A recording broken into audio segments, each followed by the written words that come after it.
We have 4 live radio things. Things? Interviews, after which we go to Des Moines for a tarmac rally. Oh, and the Young Republican thing. Speech is tonight.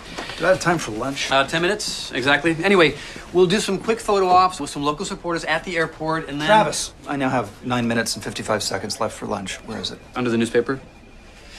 After Des Moines, we go to Cedar Rapids. We have 2 speeches there, and overnight. Are you listening to me? It's hard not to. You're shouting.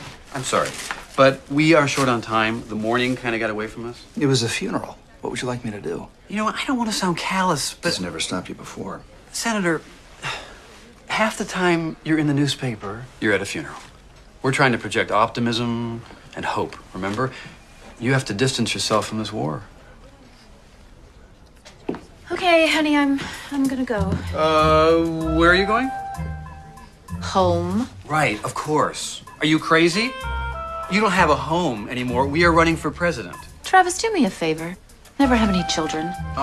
Sorry, it's too late. I already have 3. And you are supposed to do Good Evening Des Moines and the Women's Republican thing. You begged me for it? Right. Tell them I picked out a wedding cake and it's vanilla. That's all they want to know. What about chocolate? I don't want to get it on my dress. Goodbye. Be safe. With all due respect, Kitty, have you ever considered that you might be as much of a distraction to this campaign as you are an asset? I know. Campaigning is tough for some people. But whenever something happens to your family, you become completely irresponsible. And what? What? Travis, I get that Robert's campaign might possibly require at least one mercenary who is absent a soul. I just wish that mercenary was less predictable and charmless. It so damages what little credibility you have. And yes, I am going home to see my brother who just got back from Iraq. You know, maybe you should go home one night and tuck your children in. You know, before you ever dare call me irresponsible again. Ta-ta.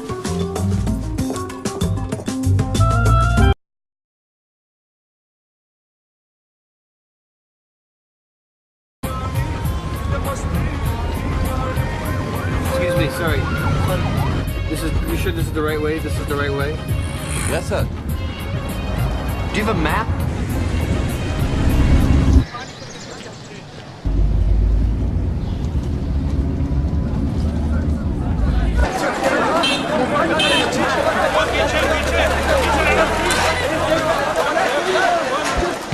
Nope, sorry.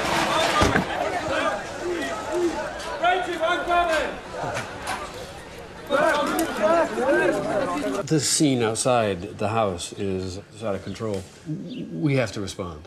I think you should handle most of it, sir. Great. We've gotten hundreds and hundreds of requests. You have an authority that nobody else has to say who Danny is. And they've already said that he's Mossad. They've already said that he's CIA. By not responding, we're tacitly allowing these things to go unchallenged. We also have been talking to Colin Powell. Colin Powell has been talking to President Musharraf. Asking him to do We what? also got a, We've also issued a statement saying that Danny did not work for the government, that Danny did not work for the CIA. The CIA has then agreed to issue a statement confirming that. They're going to confirm that publicly? Yeah. The CIA? Yep. You know, we're doing everything we possibly can do to make sure that Danny is safe. Sometimes it happens, sometimes it doesn't. Everybody reacts differently. That's why you've been vomiting so much. So what are we saying? I've got to change medication. Okay, I'm going to be frank with you, Paul. The heart that you're carrying is going to give out soon. I need you to stay in the hospital until I can find you another heart. You want me to wait for a new heart? We don't have another choice.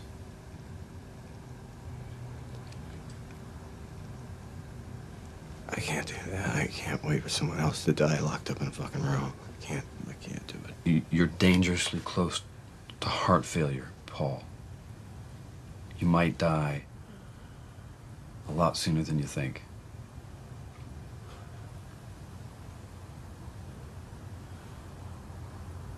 Let me ask you something. And I want you to be really honest with me, okay? If I stay, will I be saved? I can't guarantee it. But if you don't come back to the hospital, you're condemning yourself to a terrible death.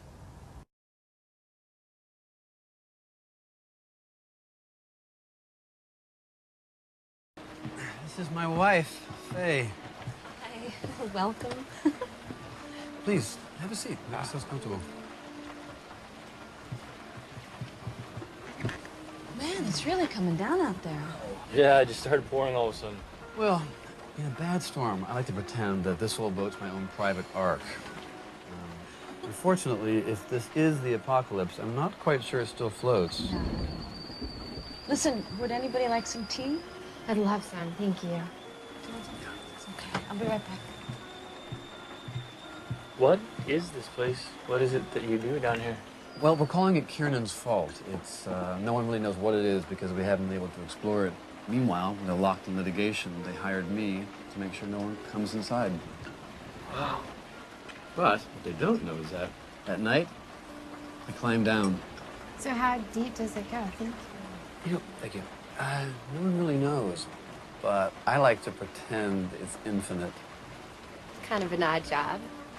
Guardian of an infinite abyss. Yeah, I guess it is. But we also trade and deal in antique jewelry.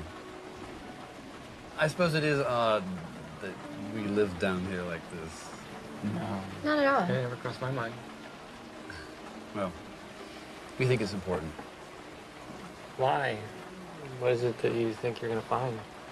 I guess I just like the idea of discovering something, of doing something that's completely unique, that's never been done before. Albert's Abyss. Well, maybe. Who knows? But you know what? That's all ego. None of that really matters. If I get to be with this person right here and our beautiful baby, that's all I need.